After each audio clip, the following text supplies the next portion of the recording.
In the next 30 seconds, you'll learn why your instant reactions are costing you your peace, your power, and your future, and how one simple 10-second pause can rewire your emotional reflexes for life.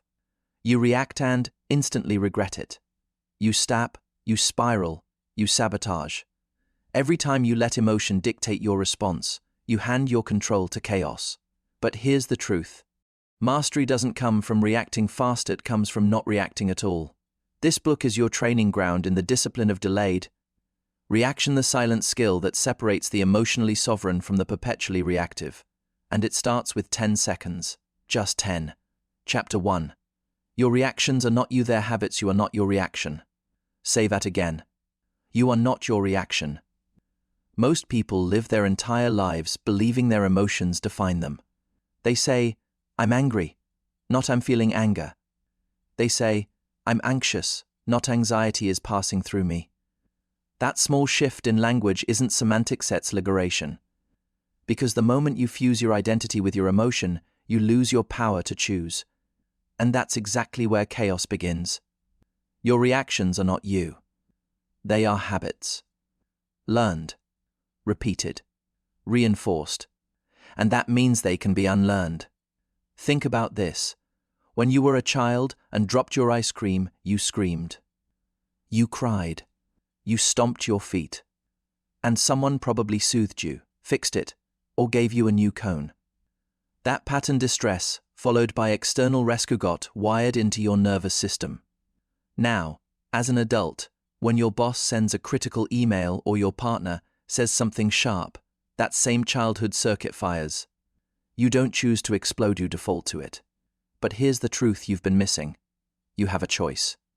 Not in the heat of the moment yet, but in the moments before the heat. In the quiet mornings. In the daily decisions to retrain your mind. That's where real power lives. Let me give you a real-world example. A mid-level manager, let's call him David, receives an email from a senior executive questioning his team's quarterly results. The tone is terse, implying negligence. David's stomach drops. His jaw tightens. Within 47 seconds, he fires back. With all due respect, if you'd looked at the full report, you'd see we exceeded targets in 3 out of 4 regions. Sarcastic, defensive, instant. That one email sent in under a minute tripled for weeks. His team heard about it. Morale dipped. The executive stopped looping him into high-visibility projects. Trust evaporated. Not because David was wrong, but because he reacted. He let a lifetime of conditioned defensiveness speak for him. And that's the silent killer. It's not the emotion. It's the unchecked habit of expressing it immediately. You are not your reaction. You are the space before it. That space, the breath between the stimulus and your responses, where your humanity lives, where your discipline lives, where your future is decided. Most people never visit that space. They live on the other side of it, constantly apologizing for what they said, undoing what they did, cleaning up the emotional wreckage they left behind. But you're done with that cycle. Because here's what changes everything. Reactions are automatic. Responses are chosen. You don't need to eliminate anger. You don't need to suppress frustration. You need to stop handing your voice over to them the second they show up. It's not about being emotionless. It's about being intentional. Every time you say, I am my anger, you give away your authority. Every time you say, this person made me lose it, you surrender your sovereignty. No one makes you react. You allow the habit to run you. And you can stop it today. How? Start by changing your language. Say, I notice I'm feeling angry. Say, there's tension rising in my chest. Say, this situation is triggering an old pattern. That simple act of observation creates distance. And distance creates choice. You have a choice. You don't need their permission to stay calm. You don't need a perfect environment to practice restraint. You just need to remember again and again that your reaction is not your identity. It's a conditioned reflex. And reflexes can be rewired. This isn't theory. This is survival. In relationships, in careers, in your own mind. Because the people who master their lives aren't the ones who never feel rage, fear, or shame. They're the ones who feel it and still choose their response. You are not your reaction. You are the space before it. Own that space. Defend it. Train in it daily. Because your future isn't built on how you act, despite how you feel. You just broke the first chain. Now, let's build the discipline to stay free. Chapter 2. The 10-second rule that changes everything 10 seconds. That's all it takes to change your life. Not 10 minutes. Not 10 deep breaths. Not a week-long meditation retreat. Just 10 seconds, a deliberate, disciplined pause between what happens to you and how you respond. This is the foundation of emotional control, the bedrock of mental toughness, the quiet hinge on which your entire future swings. Because in those 10 seconds, you reclaim your power. You interrupt the autopilot. You step out of the emotional storm and into your own command center. Most people skip it. They see a triggering text, hear a harsh word, witness an injustice and bam, they're off, firing from the hip, venting, lashing out, defending, spiraling. They treat reaction like reflex, like instinct, like something they can't control. But you're not most people. You have a choice. The 10-second rule isn't about suppression. It's not about pretending you don't feel what you feel. It's about delaying expression until your higher mind is online. Until your values, not your wounds, are guiding your words. Here's how it works. The moment you feel that surge of face heats, your chest tightens, your thoughts race stop. Don't speak. Don't type. Don't move. Count 1, 2, 3, up to 10. Breathe in on the odd numbers. Out on the even. That's it. Sounds simple? It is. But simplicity is not weakness. Simplicity is precision. Let me show you what those 10 seconds can do. A woman I'll call her Lena gets a message from her ex, blaming her for their failed relationship. Old pain flares. Shame rises. Her fingers hover over the keyboard, ready to fire back with every bitter truth she's held onto for years. But this time, she remembers the rule. She closes her eyes. 1, 2, 3. At 6, she realizes. This isn't about truth, it's about pain. At 9, she asks, will this response build my future or just relive my past? At 10, she puts the phone down. No reply. No drama. No self-sabotage. 3 days later, that same ex reaches out calmer, clear, and apologizes.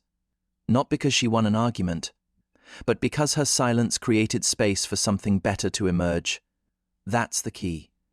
10 seconds now saves 10 years of regret. You don't need their permission to pause. You don't need a perfect reason. You just need to do it every single time, especially when it feels impossible. Because repetition rewires the brain. And discipline, practiced relentlessly, becomes identity. It's not about being perfect. It's about being consistent. Miss the pause once? Reset. Do it next time. Fail twice? Good.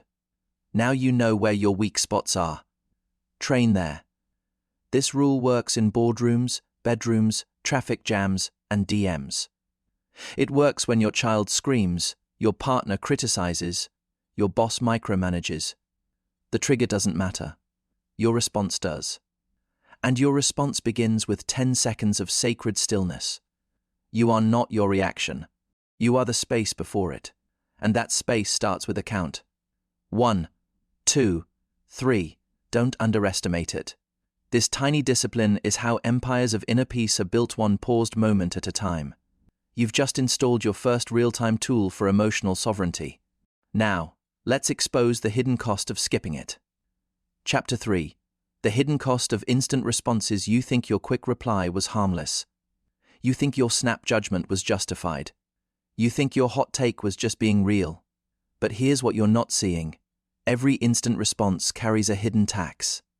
And you've been paying it for years in trust, in opportunity, in peace. Instant responses feel powerful in the moment. They give you a rush of control, a burst of righteousness, a temporary high of "I said my piece." But that feeling is a lie. Because real power doesn't shout. Real power chooses. Speed in reaction is slowness in progress. Let's break down the real cost. First, your credibility evaporates. When you respond immediately to criticism, conflict, or confusion, people don't see passion, they see instability. They see someone who can't hold their center. In leadership, in love, in life, calm is currency. And every impulsive text, email, or outburst devalues your emotional net worth. Second, you create ripple effects you can't undo. Remember David, the manager who fired off that defensive email. 1 minute of reaction cost him 6 months of rebuilding trust. 1 sentence erased years of quiet competence. That's the math of impulsivity. A second to send, a lifetime to recover. Third, you rob yourself of better options. Your brain under emotional fire operates at 10% capacity. You're not thinking, you're surviving. But if you wait just long enough for your prefrontal cortex to come back online, you'll see 3, 5, even 10 better ways to respond. Ways that protect your dignity, preserve relationships, and move you forward. You have a choice. And yet most people stay addicted to the instant hit of reaction. Why? Because it feels like action. But it's not action, it's reflex. And reflex builds no future. Look at social media. People sacrifice their reputations for a viral clapback. They trade long-term respect for a fleeting dopamine hit of winning. But who wins? Not them. The algorithm wins. The drama wins. Their integrity. It's left in the comments section, buried under 1,000 hot takes. It's not about being right, it's about being wise. You don't need their permission to pause. You don't need a crisis to practice restraint. You just need to stop mistaking speed for strength. Because the cost of instant response isn't just what you lose in that moment. It's the future you never build because you kept burning bridges before you even crossed them. That's the key. Every time you choose silence over speed, you deposit into your future self's account of trust, clarity, and influence. Every time you fire back instantly, you withdraw. And most people are bankrupt. But not you. Not anymore. You now see the bill. So stop paying it. Pause. Think. Choose. Because your legacy isn't written in your first reaction, it's written in your last, most disciplined response. You are not your reaction. You are the space before it. And in that space, you're saving your future. You've just uncovered the silent tax you've been paying. Now, let's build the muscle that stops the bleed. Chapter 4. Train your pause like a muscle. You wouldn't expect to run a marathon without training your legs. So why do you expect to master your emotions without training your pause? Discipline isn't magic, it's mechanics. And your ability to delay reaction is a muscle weak at first, sore with use, but capable of iron strength if trained daily. Right now, your pause is underdeveloped. That's not failure. That's feedback. Because here's the truth. You don't rise to your ideals in a crisis, you fall to your level of training. If your default is instant reaction, that's what you'll do when it matters most. Unless you train otherwise before the storm hits. You have a choice. Start small. Start daily. Start now. Here's how you train the pause. First, install physical anchors. When emotion surges, your body reacts before your mind can catch up.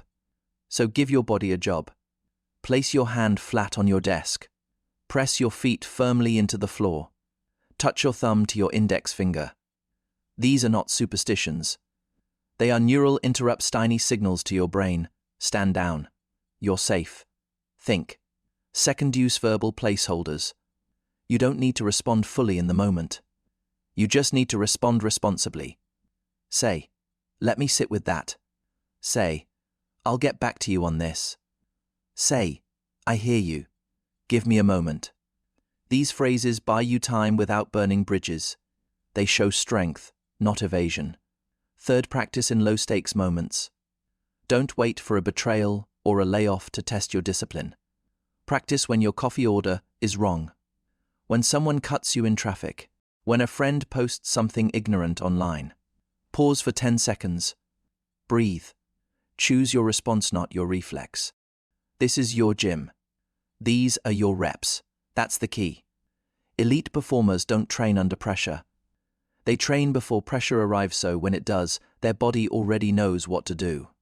Think of a Navy SEAL in a firefight. His calm isn't accidental. It's the result of thousands of dry runs, breath drills, stress inoculations. Your emotional battlefield is just as real. And your training must be just as rigorous. It's not about perfection. It's about repetition. Miss a rep? Good. Now you know where to focus. Fail under stress. Then simulate that stress in practice. The goal isn't to never react, it's to make the pause your new default. You don't need their permission to train. You don't need a coach, a course, or a crisis. You need consistency. Every time you pause when you used to explode, you rewire your brain. Every time you choose silence over speed, you strengthen your discipline. And every rep builds the unshakable calm that others will mistake for natural talent but you'll know was earned. You are not your reaction. You are the space before it. And that space is built one disciplined rep at a time. You've just learned how to train your most powerful mental muscle. Now, let's weaponize it. Chapter 5. The Art of Strategic Silence. Silence is not empty. It is loaded. Most people fear it. They rush to fill it with explanations, excuses, justifications. They mistake silence for weakness, for avoidance, for surrender. But the emotionally disciplined know better. They know silence is the ultimate display of control. Your silence isn't weakness. It's your weapon. Strategic silence is not about shutting down. It's about showing up fully present, fully composed, fully in command without needing to prove, defend, or correct in the moment. This is how leaders disarm chaos. This is how masters of emotional control hold space while others lose themselves. You have a choice. In every confrontation, every criticism, every provocation you can react, or you can respond with silence that speaks louder than words. Let me show you how it works. A CEO walks into a boardroom where two executives are shouting over budget cuts. Tensions are high. Egos are bruised. Everyone expects her to intervene, to take a side, to fix it with words. Instead, she sits. She folds her hands. She says nothing. For 30 seconds nothing but the hum of the AC and the sound of her steady breathing. And in that silence, something shifts. The shouting stops. Postures soften. Eyes drop in shame. She didn't raise her voice. She didn't issue a command. She didn't even speak. But her silence reset the entire room. That's the key. Silence forces others to confront their own noise. It creates space for reflection, not reaction. And it projects a calm so powerful, it becomes contagious. This is not passive. This is precision. In negotiations, silence extracts truth. In relationships, silence diffuses bombs. In conflict, silence reveals who's truly in control. It's not about avoiding the issue. It's about elevating the response. You don't need their permission to stay quiet. You don't need to justify your stillness. Your discipline is your declaration. And here's the secret no one tells you. People remember how you made them feel when everything was falling apart. If you stayed calm, they'll trust you with their future. If you match their chaos, they'll question your stability forever. You are not your reaction. You are the space before it. And sometimes, that space speaks in perfect silence. Practice this. Next time someone provokes you online, in person, in a meeting, don't reply immediately. Don't defend. Don't explain. Just breathe. Look them in the eye or close your eyes if it's digital and hold your ground in stillness. Let the silence do the work. Because words can be argued with. But presence transforms. You've just unlocked the most underestimated tool of emotional mastery. Now, let's go deeper into your personal triggers and how to disarm them before they detonate. Chapter 6. Rewire your emotional trigger points. You keep reacting the same way because you keep facing the same triggers unprepared. Your triggers aren't random. They're landmines planted by your past. A tone of voice that sounds like your father's criticism, a look that mirrors your ex's dismissal, a delay that echoes childhood neglect. And every time you step on one, you explode not because the present moment deserves it, but because your nervous system is still fighting yesterday's war. That ends now. Because emotional mastery isn't about avoiding triggers, it's about rewiring them. You have a choice. Step 1. Identify your top 3 trigger points. Be brutally honest. Is it being ignored? Being corrected in public? Feeling rushed? Being called irresponsible? Write them down. Name them like enemies: the dismissal trigger, the injustice trigger, the overwhelm trigger. Knowledge is power. Denial is surrender. Step 2. Map your automatic reaction. When trigger X hits, what do you do? Do you shut down? Snap back? Send a text you regret? Cry in the bathroom? This isn't shame it strategy. You can't rewire a circuit you refuse to see. Step 3. Install your pause protocol before the trigger fires. This is where discipline becomes armor. If your trigger is public criticism, rehearse this. Thank you for the feedback. I'll reflect on that. Then walk away. Breathe. Respond later on your terms. If your trigger is being ignored, rehearse this. Place your hand on your chest. Feel your breath. Whisper, I am still here. I am enough. No reactive text. No pleading. Just self-reclamation. That's the key. You don't wait for the explosion to stop it. You defuse the bomb before you enter the room. Real-world example. A father, let's call him Marcus, used to yell every time his 6-year-old threw a tantrum. His own father had done the same. The moment his son screamed, Marcus's body went into survival mode. Shut it down. Now. But after identifying his trigger, loss of control, he built a new protocol. When his son starts wailing, Marcus kneels. Takes one deep breath. Places a hand on his own knee, his anchor. Then says calmly, I see you're upset. I'm right here when you're ready. No yelling. No shame. No cycle repeating. His son's tantrums shortened. Their bond deepened. And Marcus? He finally broke the chain. It's not about suppressing emotion. It's about upgrading your response. You don't need their permission to heal. You don't need the past to stay in charge. Every time you meet a trigger with your pause knot, your panic, you rewire your nervous system. Neuron by neuron, you replace fear with freedom. You are not your reaction. You are the space before it. And in that space, you choose who you become. You've just disarmed your inner landmines. Now, let's talk about what happens when the world sees your transformation and starts treating you like the leader you've become. Chapter 7. Delayed reaction builds unshakable reputation. People don't judge you by your best day. They judge you by your worst and how you handle it. Your reputation isn't built in moments of calm. It's forged in the fire of provocation, pressure, and public test, and sealed by what you don't say, don't send, don't do. When others are reactive, you are restrained. When others are loud, you are grounded. When others are spiraling, you are still. And that difference, that's what makes people trust you with their projects, their hearts, their futures. You don't build credibility with your brilliance. You build it with your restraint. Let's be brutally clear. 2 professionals can have identical skills. But the one who replies to a harsh email with composure, not defensiveness, gets the promotion. The one who stays calm when the client yells gets the long-term contract. The one who doesn't gossip after a team conflict becomes the unofficial leader. That's the key. Emotional discipline is your silent resume. It's written not in words, but in consistency. Real-world contrast. 2 colleagues, same role, same talent. When a major client cancels last minute, one vents in the team Slack channel. Unreal. These people have no clue what they're doing. The other waits 90 minutes. Then writes, disappointing news.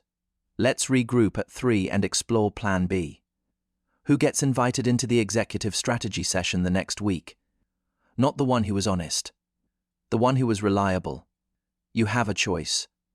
Every outburst chips away at your trust capital. Every measured response deposits into it.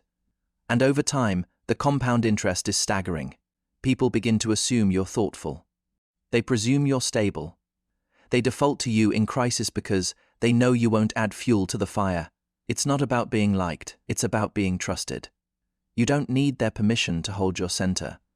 You don't need applause to stay disciplined. Your reputation grows in the quiet moments no one sees: when you delete the angry draft, when you walk away from the argument, when you choose integrity over instant validation. And when you do that long enough, people stop testing your limits. They start respecting your presence. You are not your reaction. You are the space before it. And that space is where your legacy is built, one restrained response at a time. You've just seen how your silence builds your name. Now, let's expose the difference between willpower and the deeper force that never runs out. Chapter 8. The discipline that outlasts willpower. Willpower is a spark. Discipline is the flame that never goes out. You've tried relying on willpower. You've white-knuckled your way through meetings, texts, and triggers only to snap the moment you're tired, hungry, or overwhelmed. That's not failure. That's physics. Willpower is a finite resource. It depletes with decision fatigue, stress, and sleep loss. But discipline? Discipline is a system, a structure, a daily practice so ingrained it operates even when your will is gone. That's the key. You don't need more willpower. You need a better operating system. You have a choice. Right now, you're running on reaction mode, a thermostat that only responds to external heat. But the emotionally disciplined run on response mode, a thermostat that sets the temperature, no matter the weather outside. It's not about suppressing emotion. It's about upgrading your architecture. Think of it like this. Willpower says, I'll try not to yell. Discipline says, I've already chosen my response before the trigger hits. Willpower says, I hope I can stay calm. Discipline says, my calm is non-negotiable. Willpower lives in hope. Discipline lives in habit. And habit always wins. This is why Navy SEAL don't try to stay calm under fire. They've trained their response until it's automatic. Why monks don't fight distraction? They've built rituals that anchor attention before chaos arrives. You don't need their permission to build your system. You don't need a perfect day to start. Start here. Every morning, rehearse your pause protocol. Visualize your top trigger. Run the script. Breathe. Anchor. Respond. Do it for 60 seconds. Not because you'll face a crisis today, but because you're installing firmware that will run when you're running on empty. That's the key. Willpower fades. Discipline decides. And discipline isn't born, it's built. One routine. One repetition. One 10-second pause at a time. When your energy is gone, your discipline remains. When your emotions surge, your system holds. That's not luck. That's leadership over your own mind. You are not your reaction. You are the space before it. And that space isn't maintained by effort, it's protected by design. You've just shifted from surviving on willpower to thriving on structure. Now, let's step into the mindset of those who don't just manage emotions but lead others through storms with unshakable calm. Chapter 9. From reaction to response. The leader's edge. Leaders aren't born calm. They're forged in fire and choose stillness anyway. The difference between a manager and a leader. A manager reacts to chaos. A leader responds to it on purpose, with precision and without panic. This isn't about titles. It's about temperament. Anyone can shout when things go wrong. But only the disciplined create clarity in the storm. You have a choice. And that choice to respond instead of react is the ultimate leadership edge. Let's look at the highest stakes example. A hostage negotiator. Let's call her Ellen. Is on the phone with an armed man threatening to harm his family. He's screaming. Paranoia high. Finger on the trigger. Most would rush to reason with him. To fix. To persuade. My Elena? She says nothing for 12 full seconds. Then, I hear you. This must feel unbearable. No judgment. No urgency. Just presence. Those 12 seconds of silence didn't just calm him, they gave his nervous system permission to de-escalate. 2 hours later, he laid down his weapon. Not because of logic, because of emotional containment. That's the key. Great leaders don't eliminate tension, they hold it without transmitting it. They absorb chaos so others don't drown in it. This works in the boardroom, the classroom, the kitchen table. When your team misses a deadline, do you blame or ask, what do we need to recover? When your partner is distant, do you at a core say, I notice something's off. I'm here when you're ready. It's not about being in charge. It's about taking responsibility for your energy, your tone, your impact. People don't follow the loudest voice. They follow the steadiest presence. And that presence isn't natural. It's trained.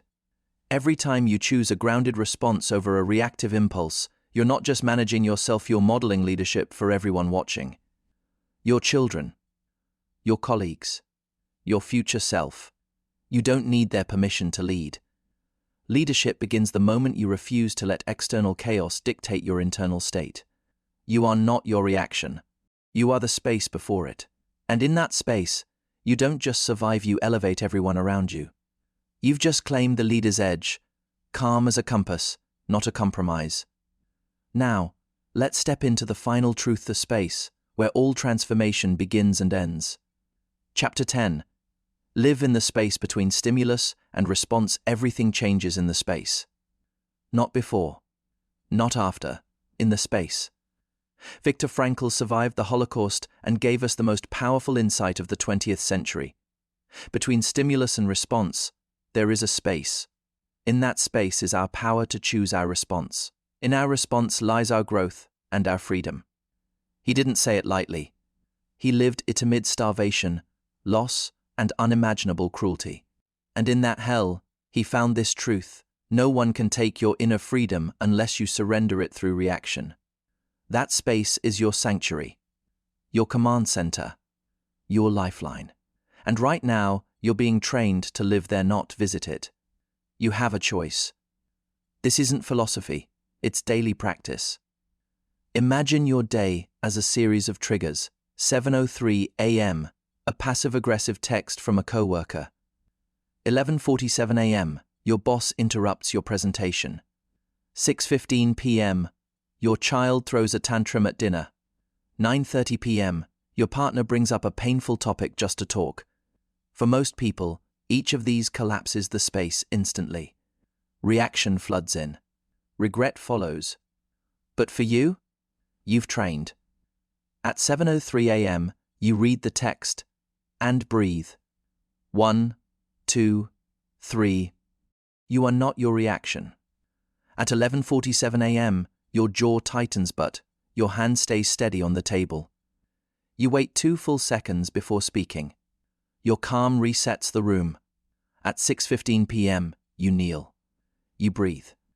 You hold space for your child's storm without becoming the storm yourself. At 9:30 p.m., you say, "This matters. Can we talk in 10 minutes? I want to be fully here." You honor the issue and your discipline. That's the key. Living in the space isn't avoidance. It's sovereignty. You no longer let the world dictate your inner weather. You become the climate. It's not about controlling others. It's about mastering your response to them. And this mastery compounds. 1 paused reply builds trust. 10 paused days build resilience. 100 paused moments build a life of unshakable peace. You don't need their permission to own your space. You don't need perfect conditions. You just need to choose it again and again until it's who you are. Because freedom isn't found in changing your circumstances. It's found in refusing to let them hijack your mind. You are not your reaction. You are the space before it. And in that space you are free. You've just completed the final lesson. Not an end but a beginning. Now go live there. This concludes the discipline of delayed reaction.